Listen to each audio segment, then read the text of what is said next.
Welcome to Dangerous Policy. I'm Charlene. I'm Crispin. And this channel is aimed at intelligent people. We discuss important issues facing life and society. Weekend reviews where we look at last week's topics, but we could go off topic because I probably will. How are you, Crispin? I'm excellent. Yeah? Yeah, actually, there's a lot of people have been asking about you lately. Me? So I've been running into people in real life who are like, that girl that does all the things with you, who's she, blah, blah, blah. Amazing person, that's who it is. Oh, well, I mean, I paraphrase, of course. No, I said, look, she started out as the video editor, was employed to kind of do a lot of this work. And because we wanted to have a review where we could kind of answer comments and reflect on previous, topics we'd covered, we would do this together so we could, she could ask questions, we could banter and do, and that emerged and evolved as the weekend review. Yeah. And they're like, okay, so, she's the video editor, but no. I mean, she does do video editing, but Charlene is well and truly now the partner in crime as a full partner of Dangerous Policy. This could not have been done without her. And to that extent, I would like to celebrate a massive milestone. We have done a full year of Dangerous Policy. Yay! The evolution of the quality of production has been immense over that time. If we go back to the earliest videos, the quality is markedly different. Atrocious. Well, by comparison, I mean, at the time, you're like, okay, this is all right, but every aspect, whether it's the equipment, the way the audio editing is done, the video editing, the quality of video presentation, the scripting, all of that sort of stuff, massively changed over that time and continues to change. We continue to learn and evolve.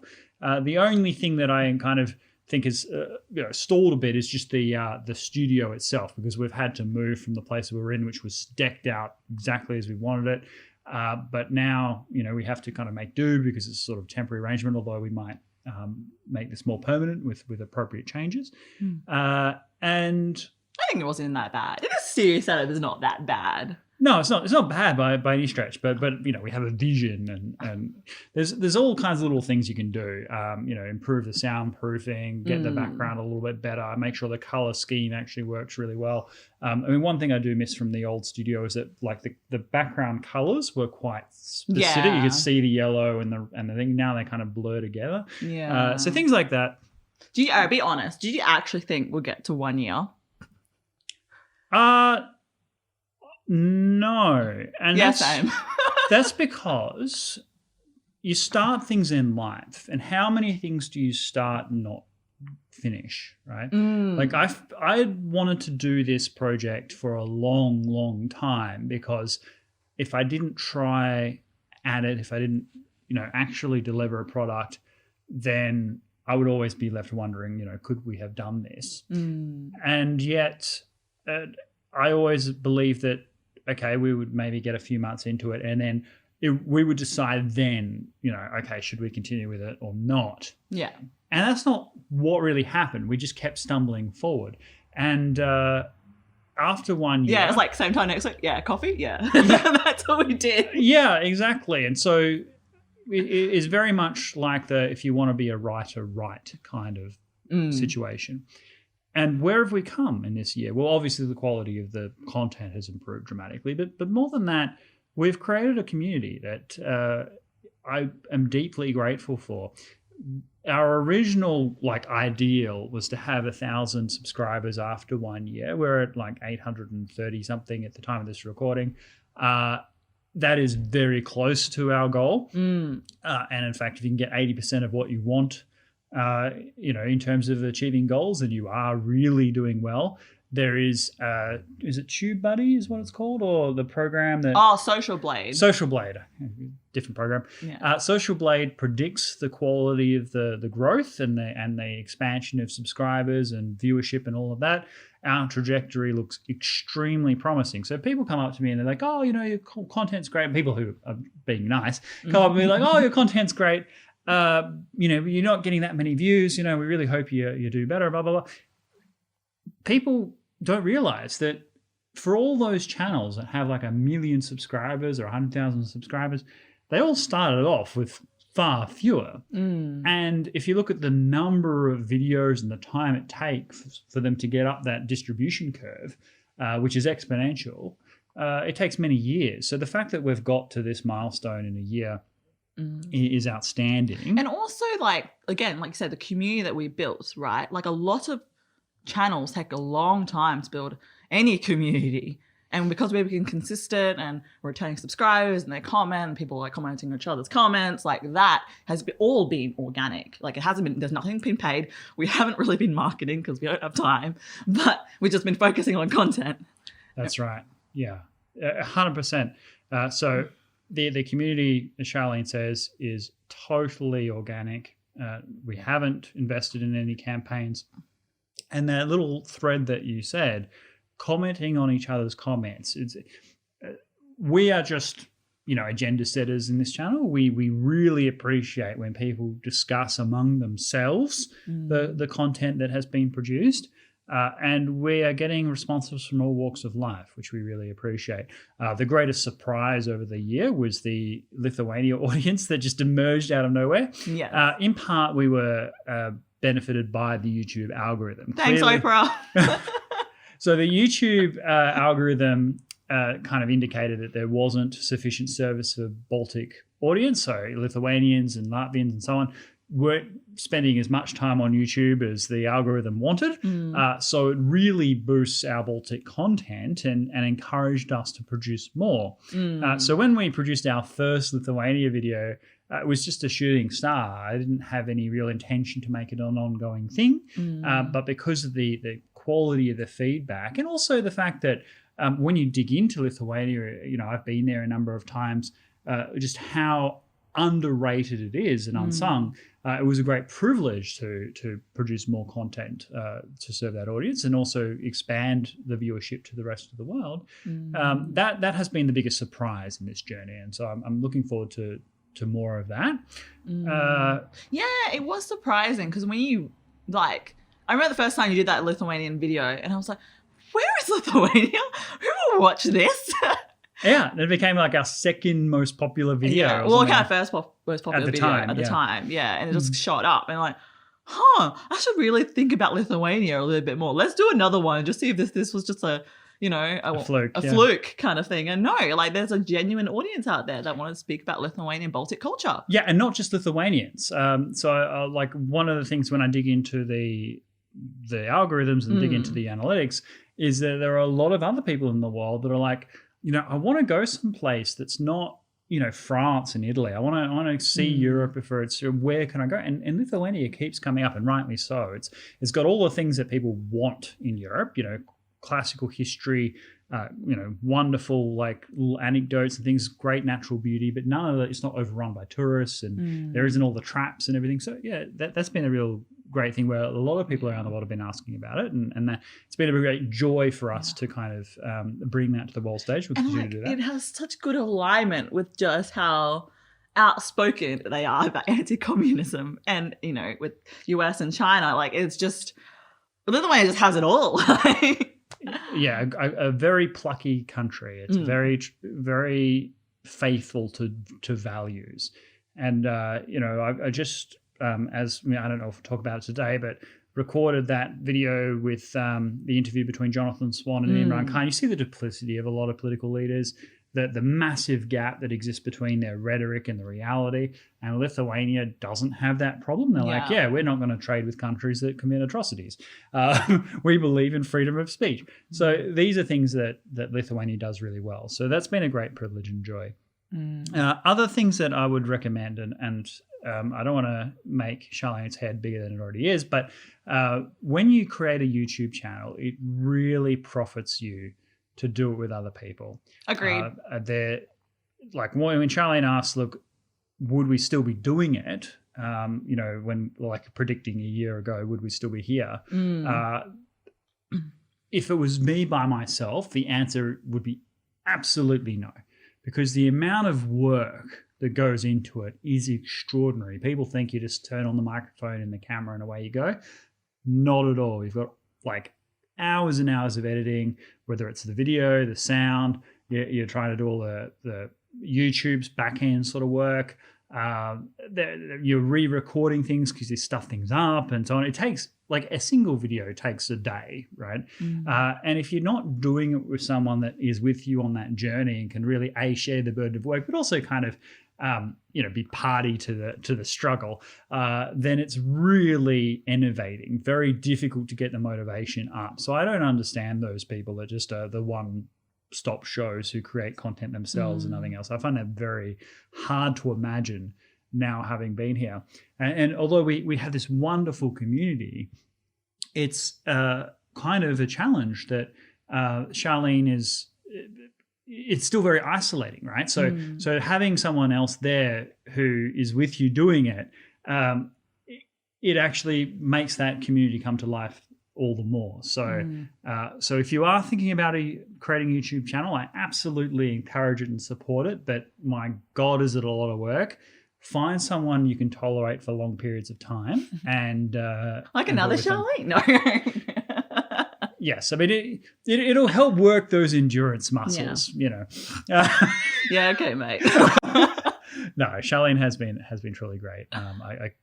It's actually quite funny. A little story. So we met in a work environment, and I didn't know Charlene very much at all before suggesting this. So yeah, like we didn't work that closely. We knew of each other, and then kind of. Yeah, so our interactions were minimal. I mean, not minimal, but like, not, I didn't have. She wasn't a childhood friend or anything like that. Our friendship has really evolved in the context of doing this. So there was no guarantee at the start. Nothing to say, oh yeah, this will all work out. Yeah, it actually is such a risk when you think about it. If like a year ago, like what the conversation was, I want to start this YouTube channel. Oh, I could look like this, could look like that. And I'm like, okay, let's try. And that was it. We're like, yeah, let's just go. And we didn't know what we were doing. And yeah, we could have banged heads really quickly at that point. But yeah. Yeah, and yes. And the thing is, at the time, I was employing Charlene. So the relationship was, boss, contractor. And so I felt like able to just direct the way things were going to go. But it was very clear from early on that Charlene was doing a lot of initiative, making a lot of things her own. And I just, it clearly wasn't going to be fair, I thought, for if dangerous policy was to succeed, for her just to live in the shadows. And also because it was obvious that our working relationship had evolved in such a way that we both valued the brand of what we were creating together, that the investiture of success was worthwhile, which is why Charlene is no longer my employee, but also now full partner in this endeavor. So hopefully over the years to come, we will continue to expand at the current rate. And to put this in mind, because people do come up to me and say, oh, you're still growing, blah, blah, blah. You don't get that many. That's not true. It took us like 3 months to get our first 100 subscribers. And then we're on an exponential growth curve. So a year from now, I expect us to have thousands of subscribers. And a year after that, maybe 10,000. So we're doing exceptionally well. Yeah, it's so weird, right? I have the same comments. It's like people look at our channel and being like, yeah, I'm like, it's growing, but not that much. Like, you could do this better, you could do that better. And I'm like, no, like, let's just compare ourselves to where we were a year ago. And we're such a unique channel. Like, I don't see anybody that does what we do for the most part. And also, like, YouTube is so skewed. Of course, they're going to show you like channels with millions and millions of subscribers, but they've been on YouTube for 10 years plus. And we've been on YouTube for 1 year. So it's yes, people have a skewed perception. Yeah.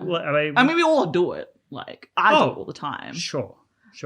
But we can kind of actually skewer this a bit. So of the podcasts that are out there, and I'm trying to remember the statistics I shared with you the other day. And I'll try and remember them. She'll bring them up and tell me I'm wrong. But basically, I think 70% of all channels have give up after 3 episodes. Oh, okay. So 9% of podcasts don't get past episode 3. That's 90%. Wow. 1.8 million who quit. Of the 200,000 left, 90% will quit after 20 episodes. That's another 180,000 gone. To be in the top 1% of podcasts in the world, you only need to publish 21 episodes. And we're at like 130 or something. So Yeah. Most of the work is showing up. The other thing is that, like Jordan Peterson says, you don't compare yourself where other people are today. Compare where you were yesterday. And as Charlene points out, the journey has been amazing. And we continue to improve and we continue to change things. We continue to be inspired. We get inspired by the audience and we get inspired by each other and the opportunities that present for this channel. And we have great plans for this channel in the future. For example, when we do get to 1,000 subscribers, we will start looking at merch options.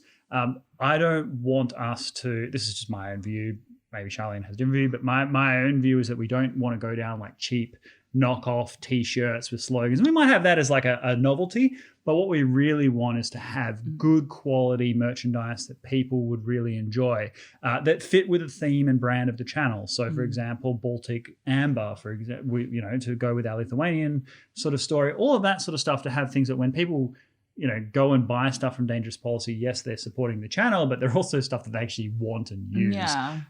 So there's lots of things. But bruh, at like 1 year, you got me a bag with a Dangerous Policy sticker on it. Well, it was a leather bag. I'm going to cut that in because...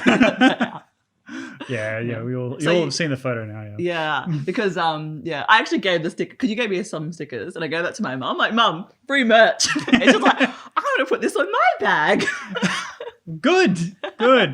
Maybe a fabric patch or something. We can upmarket it a bit from a sticker. They're stickers. They're the kind of stickers you normally put on like laptops and stuff like that. Yeah.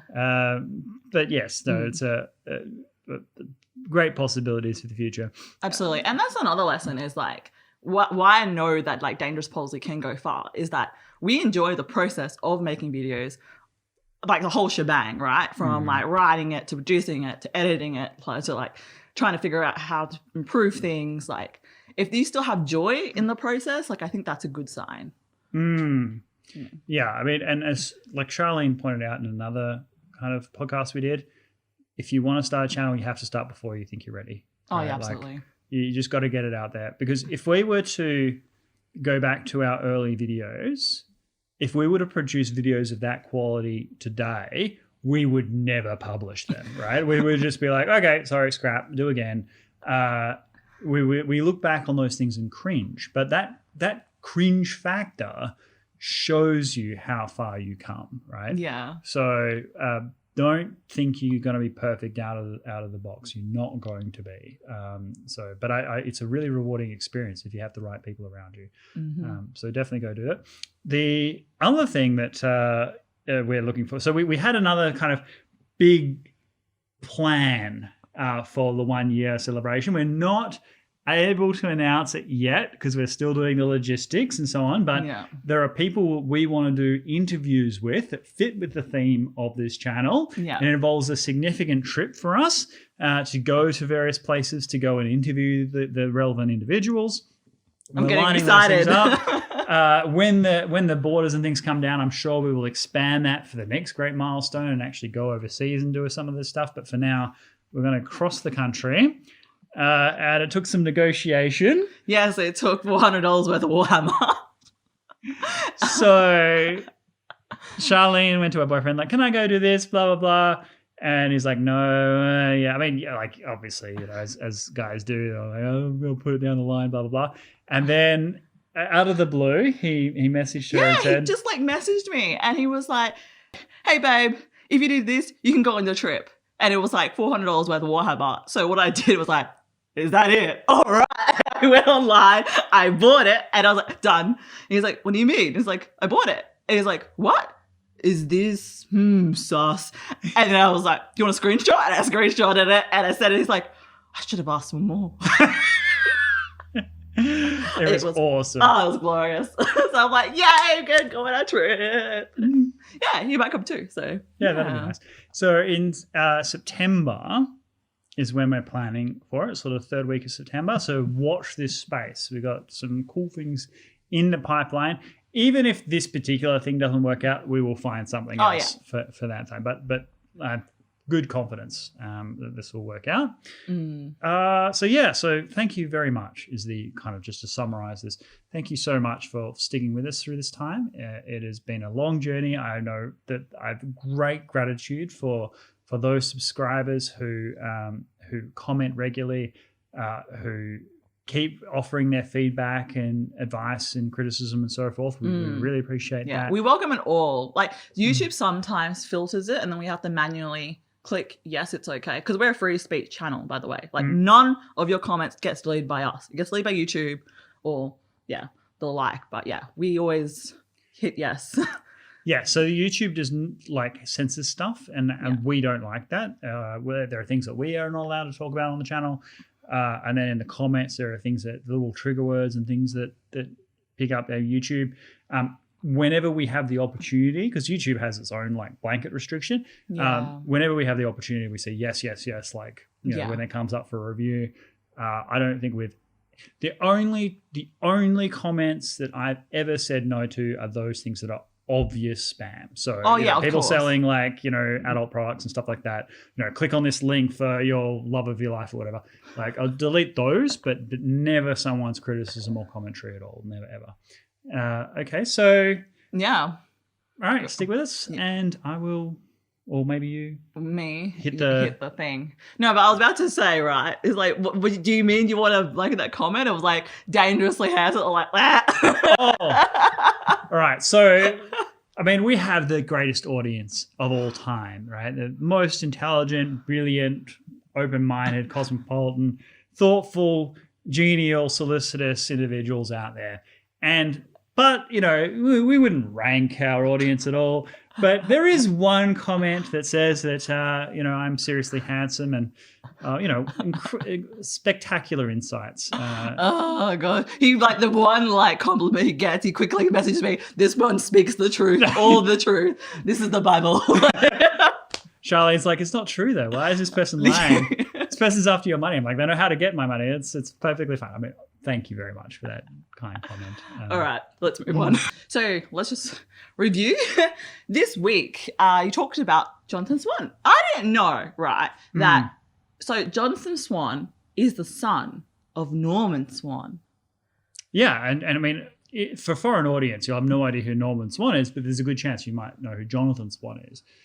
So Jonathan is by now way more famous than his father, but his father is a prominent doctor in the media here in Australia. And he's the medical correspondent. I always listen to like the Corona cast and like he's like a main feature of Corona cast. So like, oh, no one's on.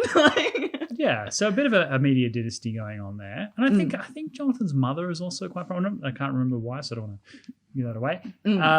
And he's a very brilliant investigative journalist. Now, I have my criticisms of Axios, the company he works for. So how come you guys like were enemies, friends? Like, enemies is a strong word. But, okay. But disagreement buddies.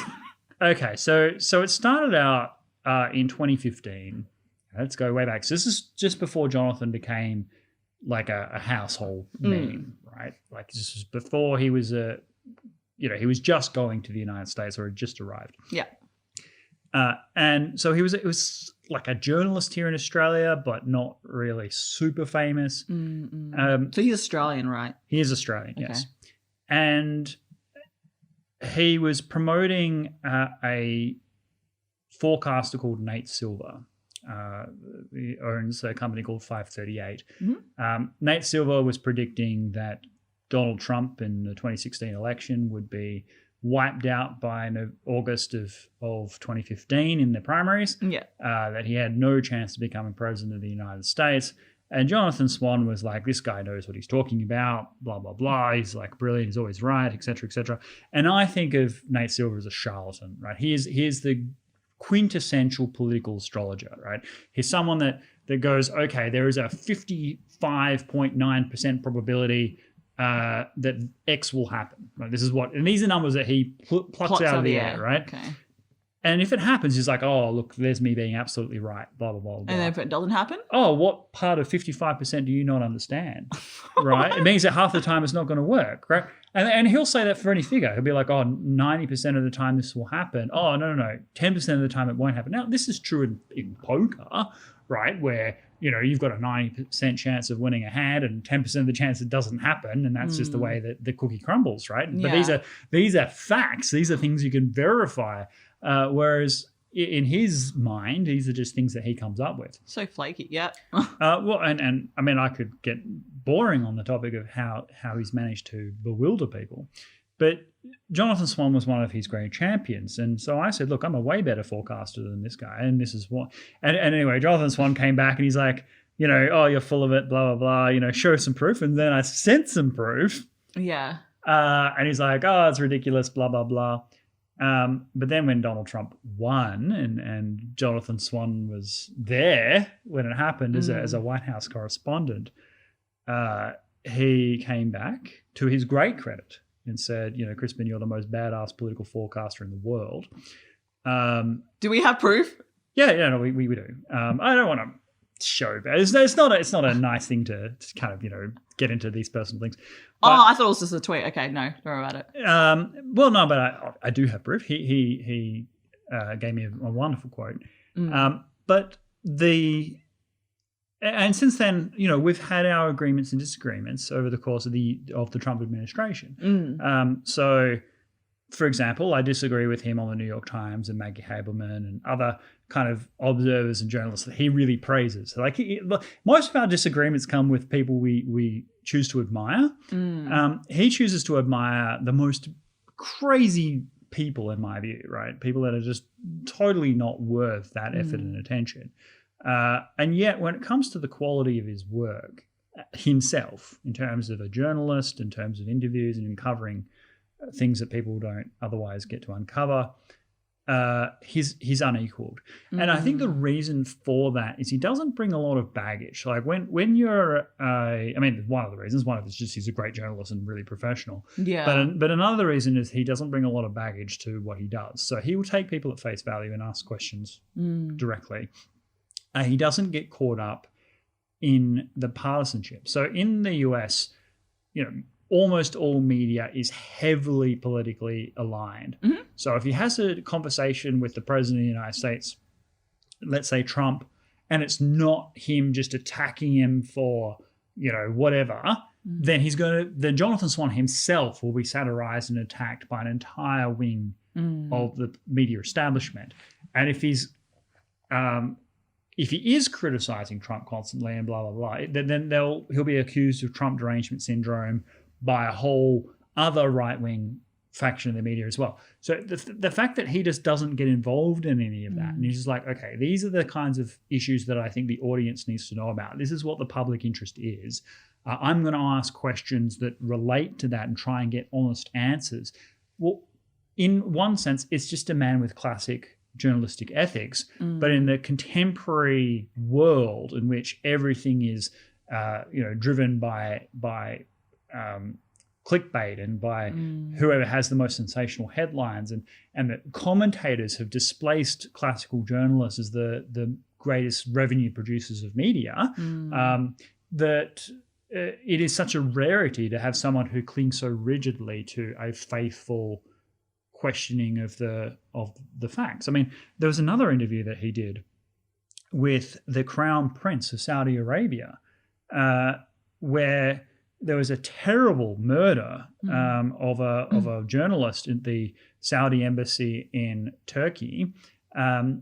Who was living in the United States, went to this Turkish consulate to get some paperwork done, was killed on the Crown Prince's orders, and so it wasn't with the Crown Prince. He had the interview with Jared Kushner, the obviously son-in-law of Donald Trump, heavily involved in the Trump administration. In many ways, one of Trump's greatest assets. He was one of the individuals who was critical in brokering all those peace deals between Israel and the Arab countries, right? But he had a really close relationship with the Crown Prince, the same guy that murdered a permanent US resident. And Jonathan Swan's like, what do you see in this guy, right? He's a killer. And so his ability to, no matter who you are, whether you're Jared Kushner, whether you're the Prime Minister of Pakistan, to ask the question that is in the public interest for people to get answers to do that fearlessly, but also respectfully, is a great credit to modern journalism and as part of the dying breed. But he's being rewarded for his journalistic integrity, and therefore he's being admired across party lines. He's one of the few people that people on both the left and the right now respect. So kudos to him. He deserves the accolades he's receiving. Yeah. But he's wrong about a whole bunch of stuff. So he and I will continue to butt heads, I'm sure, for many years to come. He's a worthy adversary in those respects. But I wish him every success. He's a true leader in his craft. And as we saw with the Imran Khan video, where he's just like, okay, well, you're criticizing the West for all Islamophobia across the border, a million genocide. Yeah. So aren't you gonna say anything? No, behind closed doors. Peaceful rise. What the hell, mate? Exactly. Oh god. Exactly. And these duplicities are so obvious. Well, I kind of get it though. Like, if these leaders are getting lots and lots of money from China, and China obviously does what it does, right? It's like, I'll give you this trade and I'll give you that trade, and then by the end of it, your whole country is dependent on China, that you have no way out. And the fact that once you say something wrong, your whole economy can collapse by just saying a word. That's true. It's a lot of pressure for one individual. So I can kind of see where he's coming from. And I think it is setting an example of how other countries shouldn't trade with China in that way. Well, that last point is definitely true. A really great warning that you don't want to be as dependent on China as Australia has become. I think Lithuania has been making really considered approaches to this, really based on integrity. Not so necessarily Germany, France, those other countries. Because you're allowing basically, any country, right? But China's just the example, is that when they become so powerful and you become so dependent on them, they can get away with anything, including to your own citizens. They could probably kill your own citizens. You can still say nothing. Oh, absolutely. No, it's 100% true. Although I think you're almost being too generous to the Pakistani Prime Minister, because what you've said implies that if it weren't for Pakistan's dependence on China, they have a different line. And in this particular case, I don't think that's true. Pakistan is a client state of China in many respects, mostly because Pakistan is terrified of India. Pakistan's mortal enemy is India. For a while there, they were almost peer competitors. Of course, India had a much larger population. Pakistan's population is not small, it's a couple of 100 million people, but India, of course, is massive. And they were kind of tightly competing, although India has long since pulled away in terms of its economic growth and strength and national might, and Pakistan has been anemic and struggling for many years. So the great equalizer has been China. China was the one that supported Pakistan's nuclear program. It's something that India will never forgive China for completely, which is that at some point the Chinese government said to Pakistan, look, we aren't going to allow your nuclear program to fall too far behind that of India, so that you can continue to defend yourself with nuclear weapons against India. And that was a significant thing, so that when India tested its nuclear device, Pakistan could follow suit within weeks. So this was that's so scary. Here, have a bomb. Pretty much. And we'll protect it. Oh, great. It makes sense. And I'm like, oh my gosh. Yeah, they gave them all kinds of technology, centrifuge magnets, all sorts of things. So Pakistan has been a client of China for a while. So even if it wasn't as economically dependent as it is, I think just because they hate India so much, and you'll remember Imran Khan keeps coming back to Kashmir, all those Indian troops and blah, blah, blah, that they'll happily sell the Uyghurs down the river if it means continued support from China, regardless of the economic impact. It's just the strategic role as well. So there's another country, I would say Cambodia in ASEAN, which is in that similar mold. They're getting so much Chinese money. so much corruption. They're almost pretty much a client of China as well. China is getting inroads in obviously Iran, the Central Asian countries. So there's a lot of, it really does expose the duplicity from many of these places. Why can't we do anything? If we knew what happening in World War II, we can totally see what happens when genocide happens. I don't understand. Why doesn't the world I wish that was the lesson. Turned. I mean, remember, there's a terrible, eerie line, and I'm careful about the history here because it's not clear.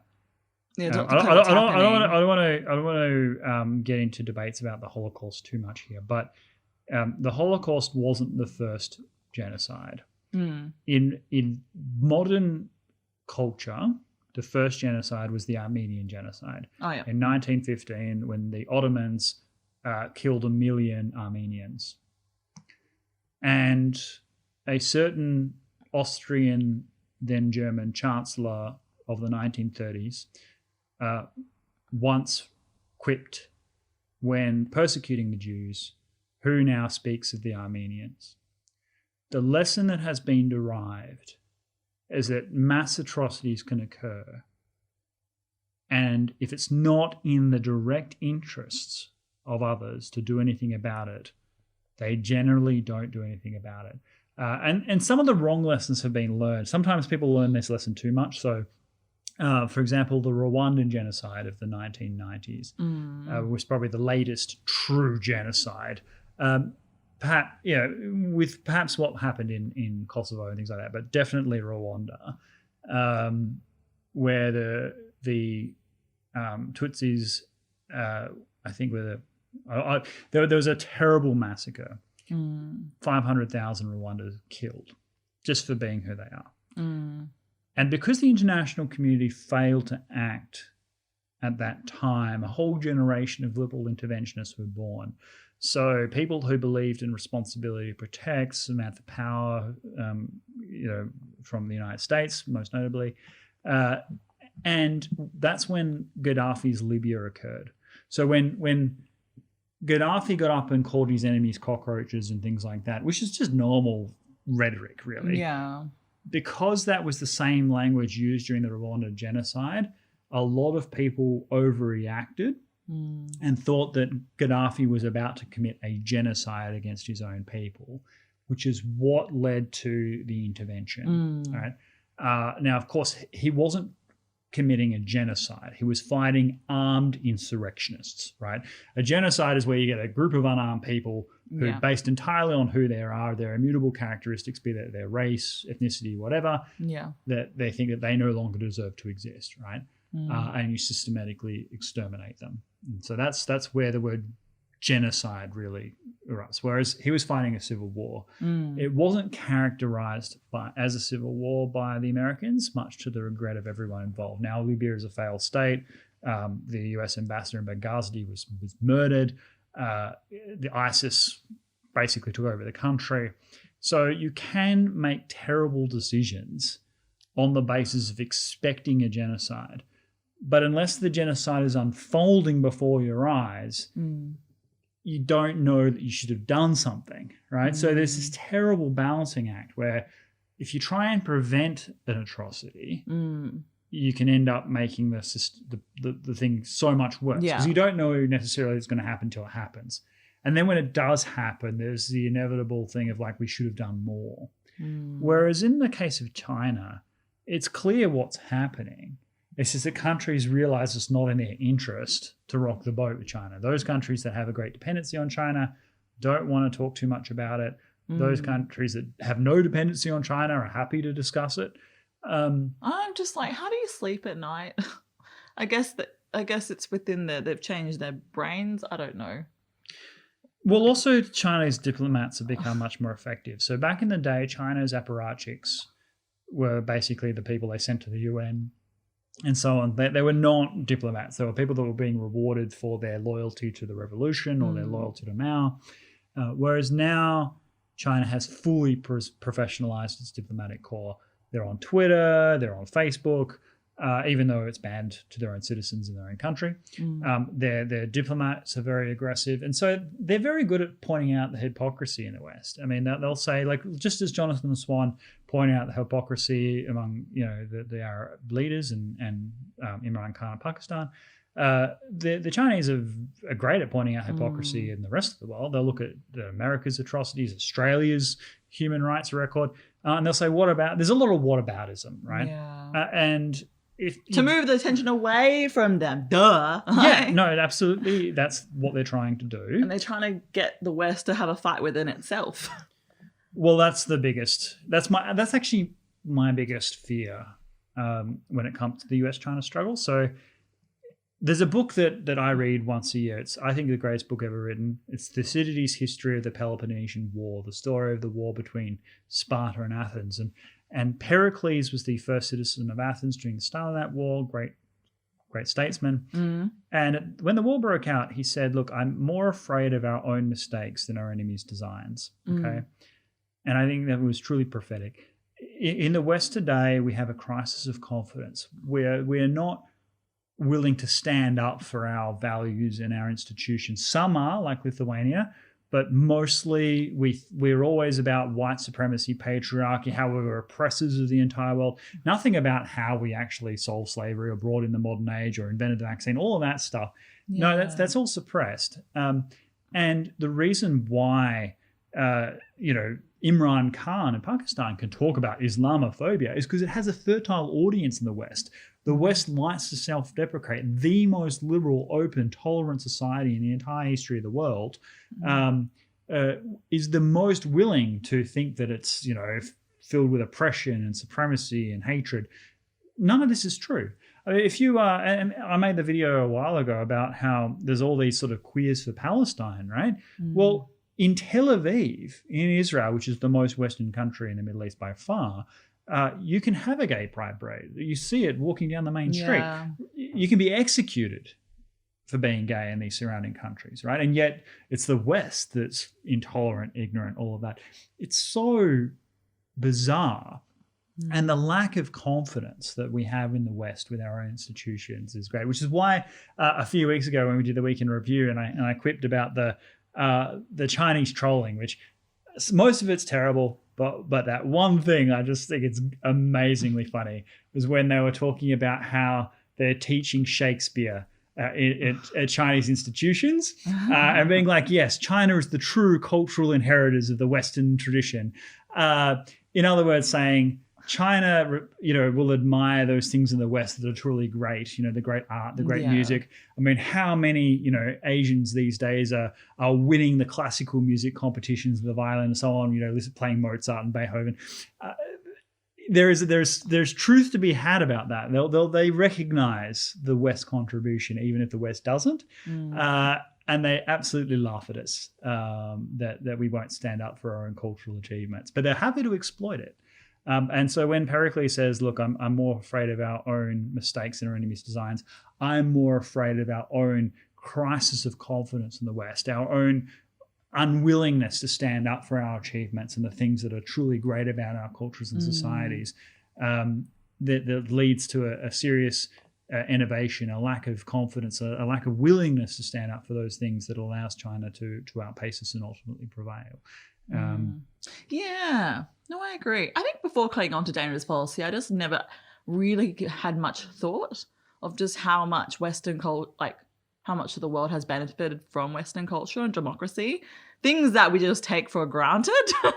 Having free speech, not feeling like you're going to be persecuted to have different views, not being controlled by your own government, being able to free roam. I mean, I don't want to mention so-called app, but for the most part, there've been amazing innovations that have come out from Western culture, things that deserve to be celebrated but are not. It always ends up being, yes, we're going to celebrate this thing, but then don't forget this thing that happened because of it. It's in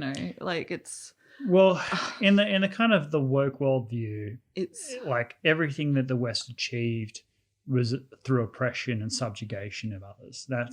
And therefore, from their point of view, the only reason we celebrate Beethoven or Mozart or Vivaldi or Bach, just taking music as an example, is because we've suppressed the black voices. We don't celebrate the African musicians and so on like that. We don't appreciate their instruments. That's their argument, and yet the whole world shares this view, right? Like it's not. And it isn't suppressing those things. It's just the fact that we have our own cultural traditions and we're happy to promote them, and other cultures appreciate them, right? There isn't this, not everything is cultural imperialism. Some things are just appreciated because they're nice and people like them.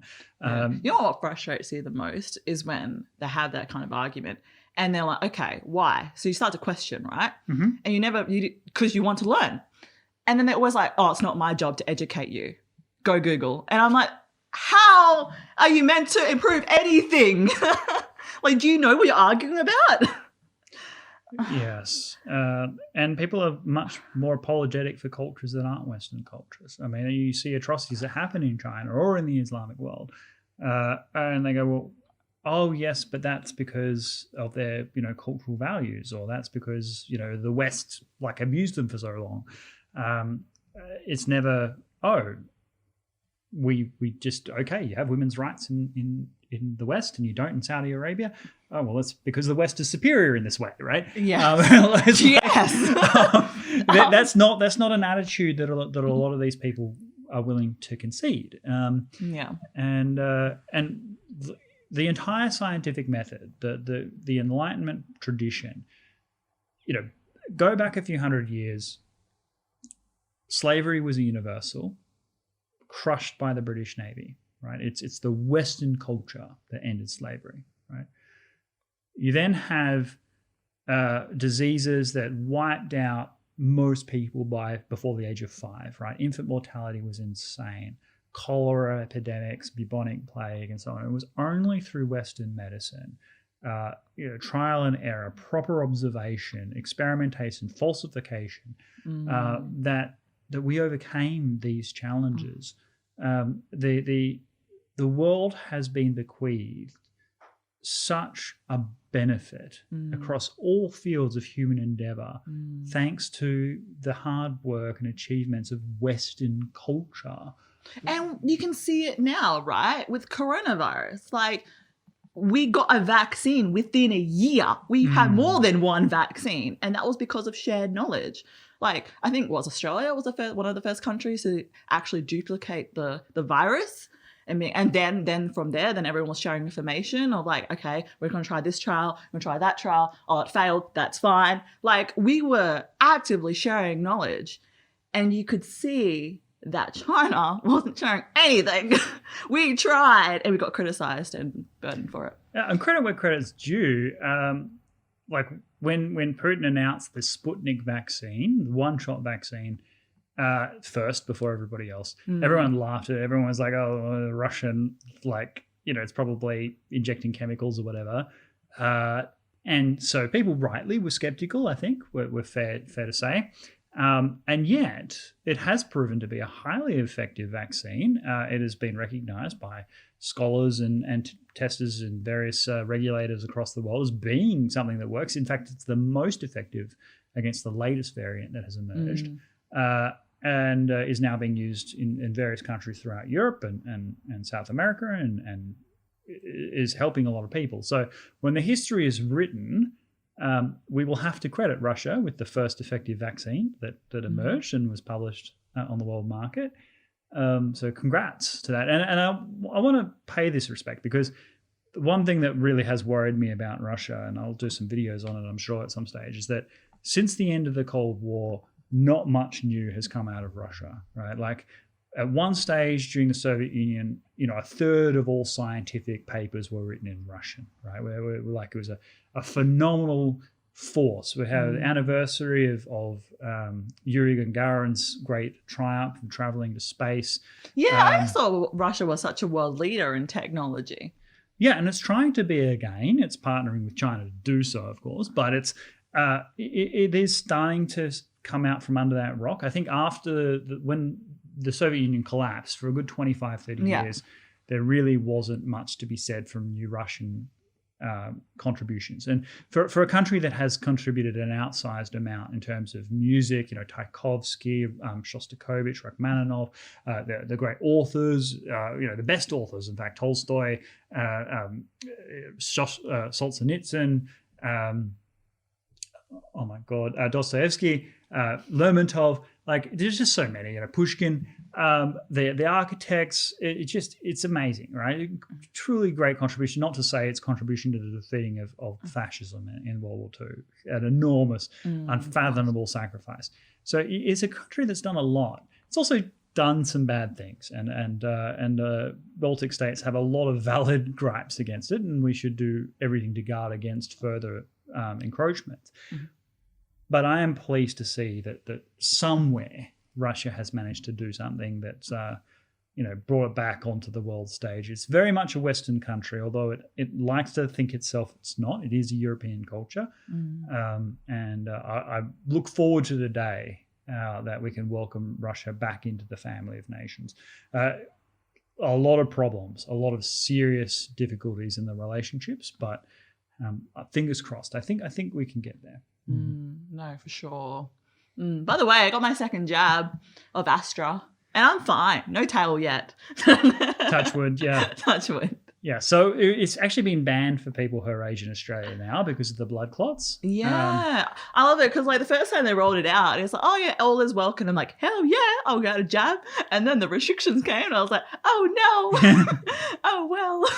Yeah, I'm on the Pfizer list. I'll get mine in July. Yeah. Also, right, my parents, obviously they're way older than me, but they got the AstraZeneca, and they felt nothing. My mum was like, sore arm. My dad was like, I feel good. I was like, bloody hell. Yeah, I think it's true for most people, but the problem is these clots are so serious. They're not like, a bit of joint pain. Like some of them are in the brain and so on. So no, I'm saying the age difference was just so stark. You can and then I've heard stories, people say they felt better after they had the vaccine. Maybe it's a mental thing. I don't know. Euphoria vaccine. Yeah, I was like, man, but it's okay. Well, I'm just glad. All right. We're coming to the end. Any final thoughts, Crispin? Well, we've got probably 4 or 5.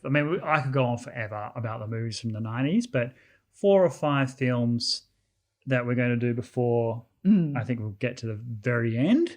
And then we can do I'm cultured. Yeah, we'll do a whole weekend review, I think, just on the videos that we have watched, the movies from the 90s, which I think is the golden age of world cinema. And then we might start on a television series that we can agree on if we're both willing to watch it. There's that HBO Rome series. So the reason that I'm thinking about this now is we watched Gladiator. Yes, that came out in 2000, but of course it was made in the 90s. And I gave her a list of options. She chose that film. A lot that we could say about it. It was definitely at the height of the Roman Empire. Commodus and Marcus Aurelius, of course, were all real figures, although Maximus was not. And Commodus is thought of being one of the worst emperors. It was an interesting time period because it went from one of the greatest emperors, Marcus Aurelius, who, of course, wrote the Meditations and was a great Stoic philosopher, to Commodus, who was, very self-indulgent. But there was, no battle between him and Maximus in the arena or anything like that, although Commodus was a gladiator. He did fight in the arena, and by all accounts was really good, even by people who despised him, thought that he was quite a notable warrior. And he was also notable for being left-handed. So for you lefties out there, there is that it was recognized as an advantage even back in the ancient world, although you couldn't be a left-handed man in the legions. You were forced to fight with your right hand because of the formations and working together. But Gladiator was a good film, but I wouldn't say it was like an all-time iconic film. There are a number of other movies we'll have in the list. There's Independence Day we haven't watched yet, which will be a fun adventure film. A few others, also what I consider one of the greatest films of all time. When we've done that, we'll do a full week in review. But then because of Gladiator, because of all the questions I got from Charlene about ancient Rome from that film, maybe HBO's Rome series would be a good television show. So you can get a real sense of the fall of the Roman Republic and the rise of the Roman Empire. I think it's a really interesting time period. 1st century AD is where that's set. And it's also probably the period that we know the most about, because you've got the works of Cicero, Tacitus, Plutarch, Livy, all these individuals from that period, kind of Cassius Dio, writing about this period. So we know the intricate personal lives of a lot of these protagonists of that period. So if you are interested in Rome, we could look at that. But who knows? This is me just spewing ideas. Yeah, he's just spewing, man. Like as soon as I mention Rome, he just goes on and on and on and on. Like, no idea what he's saying. Well, I mean, it's such a critical thing. It's so and alien. I need to taught about it. Well, it's so alien to me that people don't know. I mean, because I'm history obsessed, right? So I never did history in school. So I get embarrassed if I'm like, okay, who came first, the Pechenegs or the Avars, right? We're talking like, like steppe tribes that came between the sort of the 5th and 12th century AD, like very minor figures, in a small part of Hungary, right? So what I'm like, tribe? Yeah, so I'm like, I'm trying to think like, okay, which were the Gallic tribe? Was it the Swabi? Was it the like? These are things that I get embarrassed by because of my just deep love of history. If I don't remember, like who was in control of modern day Canaan.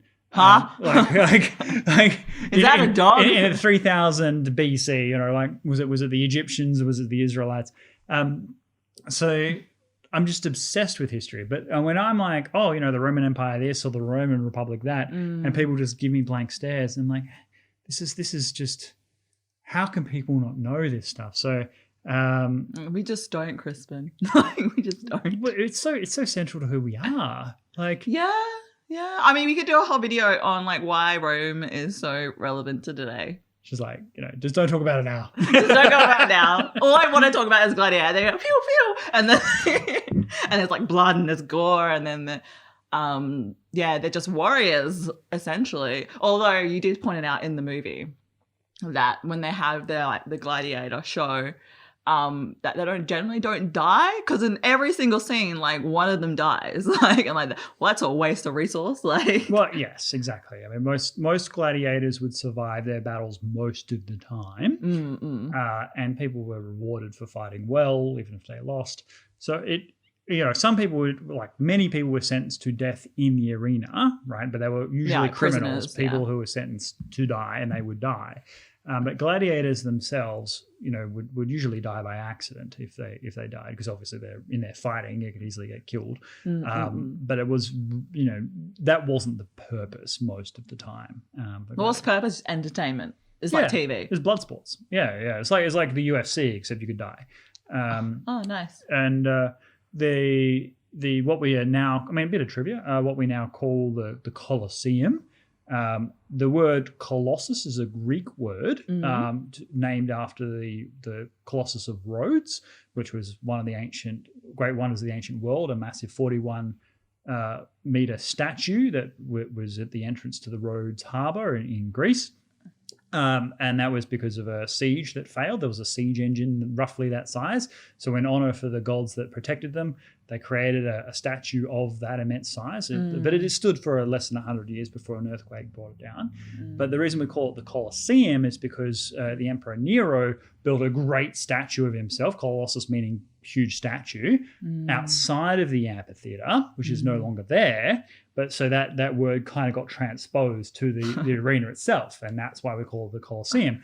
But the Romans themselves called it the Flavian Amphitheatre after the Vespasian and his son Titus, the two Flavian emperors who built it. So do they still call it that? The Flavian?